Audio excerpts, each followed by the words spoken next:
ನಟಿ ರುಕ್ಮಿಣಿ ವಸಂತ್ ಕಾಂತಾರದ ಕನಕವತಿಯಾಗಿ ಟಾಕ್ ಆಫ್ ದಿ ಟೌನ್ ಆಗಿದ್ದಾರೆ. ಇವರಿಗೆ ಈಗ ಸೈಬರ್ ವಂಚಕರ ಕಾಟ ವಿಪರೀತವಾಗಿಬಿಟ್ಟಿದೆ. ಇದೇ ವಿಚಾರಕ್ಕೆ ಸಂಬಂಧಪಟ್ಟಂತೆ ಈಗ ಪೊಲೀಸ್ ಠಾಣೆಯ ಮೆಟ್ಟಿಲು ಕೂಡ ಏರಿದ್ದಾರೆ. ರುಕ್ಮಿಣಿ ವಸಂತ್ ಹೆಸರಿನಲ್ಲಿ ಕರೆ ಮಾಡಿ ವಂಚನೆ, ಇತರರಿಗೆ ಕರೆ ಮತ್ತು ಮೆಸೇಜ್ ಮಾಡ್ತಾ ಇರುವಂತಹ ವ್ಯಕ್ತಿಯ ವಿರುದ್ಧ ಪೊಲೀಸರ ಗಮನಕ್ಕೆ ತಂದಿದ್ದಾರೆ. ಯಾವುದೇ ಪ್ರತಿಕ್ರಿಯೆಯನ್ನು ನೀಡದಂತೆ ನಟಿ ರುಕ್ಮಿಣಿ ಮನವಿಯನ್ನು ಮಾಡಿಕೊಂಡಿದ್ದಾರೆ ಸೋಷಿಯಲ್ ಮೀಡಿಯಾದಲ್ಲಿ. ಏನೇ ವಿಷಯವಿದ್ರೂ ಕೂಡ ನನ್ನನ್ನು ಕಾಂಟ್ಯಾಕ್ಟ್ ಮಾಡಿ, ನನ್ನ ಜೊತೆಗೆ ಮಾತನಾಡಿ ಅಂತ ಹೇಳಿದ್ದಾರೆ. ಮೋಸ ಹೋಗಬೇಡಿ ಅಂತ ಹೇಳಿ ನಟಿ ರುಕ್ಮಿಣಿ ವಸಂತ್ ಸೋಷಿಯಲ್ ಮೀಡಿಯಾದಲ್ಲಿ ಬರೆದುಕೊಂಡಿರುವಂಥದ್ದು.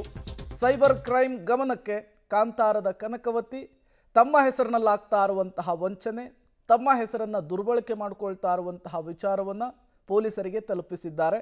ಯಾವ ರೀತಿಯ ಕ್ರಮ ಆಗುತ್ತೆ ಅನ್ನೋದನ್ನು ಕಾದು ನೋಡಬೇಕಿದೆ. ಅಫಿಷಿಯಲ್ ಆಗಿ ಏನಾದರೂ ಕಂಪ್ಲೇಂಟ್ ಆಗಿದೆಯಾ, ಜೊತೆಗೆ ಯಾವ ರೀತಿಯ ವಂಚನೆ ಆಗಿದೆ ಎಲ್ಲವನ್ನು ಕೂಡ ಪೊಲೀಸರಿಗೆ ತಿಳಿಸಬೇಕಾಗುತ್ತೆ. ಹಾಗಾದರೆ ರುಕ್ಮಿಣಿ ವಸಂತ್ಗೆ ಯಾವ ರೀತಿ ವಂಚನೆ ಮಾಡಲಾಗಿದೆ, ಜೊತೆಗೆ ಅವರ ಹೆಸರನ್ನು ಬಳಸಿಕೊಂಡು ವಂಚನೆ ಮಾಡ್ತಾ ಇರುವ ವಿಚಾರಕ್ಕೆ ಅವರ ಪ್ರತಿಕ್ರಿಯೆ ಏನಾಗಿದೆ, ನೀವು ಕೂಡ ಸ್ಕ್ರೀನ್ ಮೇಲೆ ಗಮನಿಸ್ತಾ ಇದ್ದೀರಿ. ಜನರನ್ನು ನನ್ನ ಹೆಸರಿನಲ್ಲಿ ತಲುಪುವಂತಹ ಕೆಲಸ ಆಗ್ತಾ ಇದೆ, ನನ್ನ ಗಮನಕ್ಕೆ ಬರ್ತಾ ಇದೆ. ಈ ಸಂಖ್ಯೆಯನ್ನು ಅಂದರೆ 9445893273 ಸಂಖ್ಯೆಯನ್ನು ಬಳಸುವ ವ್ಯಕ್ತಿಯೊಬ್ಬರು ನನ್ನಂತೆ ನಟಿಸಿ ಸುಳ್ಳು ನೆಪದಲ್ಲಿ ವಿವಿಧ ಜನರನ್ನು ತಲುಪ್ತಾ ಇದ್ದಾರೆ. ಇದು ನನ್ನ ಗಮನಕ್ಕೆ ಬಂದಿದೆ, ಇದು ನನ್ನ ನಂಬರ್ ಅಲ್ಲ ಅನ್ನೋದನ್ನು ಕೂಡ ಹೇಳಿದ್ದಾರೆ. ಇದರಿಂದ ಬರುವಂತಹ ಯಾವುದೇ ಮೆಸೇಜಸ್ಗಳನ್ನಾಗಲಿ ಕಾಲ್ಸ್ಗಳನ್ನಾಗಲಿ ಸಂಪೂರ್ಣವಾಗಿ ನಕಲಿ, ಫೇಕ್ ಆಗಿರುತ್ತೆ. ದಯವಿಟ್ಟು ಅಂತಹ ಸಂದೇಶಗಳಿಗೆ ಯಾರೂ ಕೂಡ ರಿಯಾಕ್ಟ್ ಮಾಡಬೇಡಿ. ಇಂತಹ ಕೃತ್ಯವು ಸೈಬರ್ ಅಪರಾಧದ ವ್ಯಾಪ್ತಿಗೆ ಬರುತ್ತೆ. ಅಂತಹ ವಂಚನೆ ಮತ್ತು ದಾರಿ ತಪ್ಪಿಸುವ ಚಟುವಟಿಕೆಗಳಲ್ಲಿ ಭಾಗಿಯಾಗಿರುವವರ ವಿರುದ್ಧ ಸೂಕ್ತ ಕ್ರಮವನ್ನು ಕೈಗೊಳ್ಳಲಾಗುತ್ತೆ. ಯಾವುದೇ ಸ್ಪಷ್ಟೀಕರಣ ಅಥವಾ ಪರಿಶೀಲನೆಗಾಗಿ ನೀವು ನೇರವಾಗಿ ನನ್ನನ್ನು ಅಥವಾ ನನ್ನ ತಂಡವನ್ನು ಸಂಪರ್ಕಿಸಬಹುದು. ನಿಮ್ಮೆಲ್ಲರ ಸಹಕಾರಕ್ಕಾಗಿ ಧನ್ಯವಾದಗಳು ಅಂಥೇಳಿ ಆನ್ಲೈನ್ನಲ್ಲಿ ಜಾಗರೂಕರಾಗಿರಿ ಅಂಥೇಳಿ ಎಚ್ಚರಿಸುವಂತಹ ಕೆಲಸವನ್ನು ರುಕ್ಮಿಣಿ ವಸಂತ್ ಅವರು ಮಾಡಿದ್ದಾರೆ. ಈ ಮೂಲಕ ಪೊಲೀಸರು ಯಾವ ರೀತಿ ಕ್ರಮವನ್ನು ತೆಗೆದುಕೊಳ್ತಾರೆ ಅನ್ನೋದನ್ನು ಕಾದು ನೋಡಬೇಕಿದೆ. ಮತ್ತಷ್ಟು ಡೀಟೇಲ್ಸನ್ನು ಕೊಡ್ತಾರೆ ನಮ್ಮ ಪ್ರತಿನಿಧಿ ಭಾರತಿ, ನೇರ ಸಂಪರ್ಕದಲ್ಲಿ ಜಾಯಿನ್ ಆಗಿದ್ದಾರೆ. ಭಾರತಿ, ರುಕ್ಮಿಣಿ ವಸಂತ್ ಇವರು ಕಾಂತಾರದ ಕನಕವತಿಯಾಗಿ ಜನಪ್ರಸಿದ್ಧಿಯನ್ನು ಗಳಿಸಿದ್ದಾರೆ. ಈಗ ಸೆನ್ಸೇಷನನ್ನು ಸೃಷ್ಟಿ ಮಾಡ್ತಾ ಇರುವಂತಹ ಹೀರೋಯಿನ್ ಕೂಡ ಹೌದು. ಈಗ ಇವರ ಹೆಸರಿನಲ್ಲಿ ಫ್ರಾಡ್ ಮಾಡುವಂತಹ ಕೆಲಸ ಮುನ್ನೆಲೆಗೆ ಬರ್ತಾ ಇರುವಂಥದ್ದು.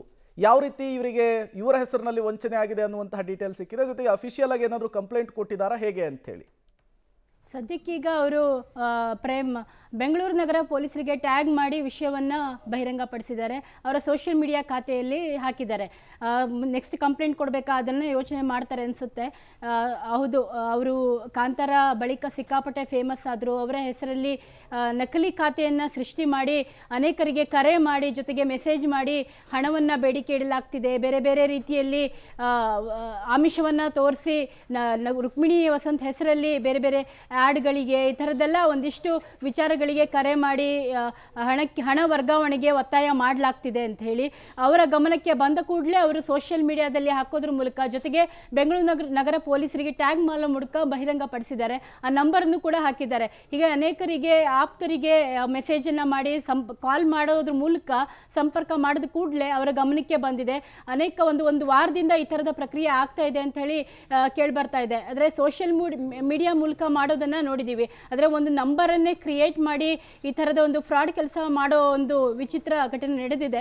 ರುಕ್ಮಿಣಿ ವಸಂತ್ ಯಾವ ರೀತಿ ಮುಂದೆ ಸ್ಟೆಪ್ ತಗೋತಾರೆ, ಕಾನೂನು ಹೋರಾಟ ಮಾಡ್ತಾರೆ ಅನ್ನೋದನ್ನು ನೋಡಬೇಕು. Prem. Okay, thank you Bharathi ತಮ್ಮೆಲ್ಲ ಮಾಹಿತಿಗಾಗಿ.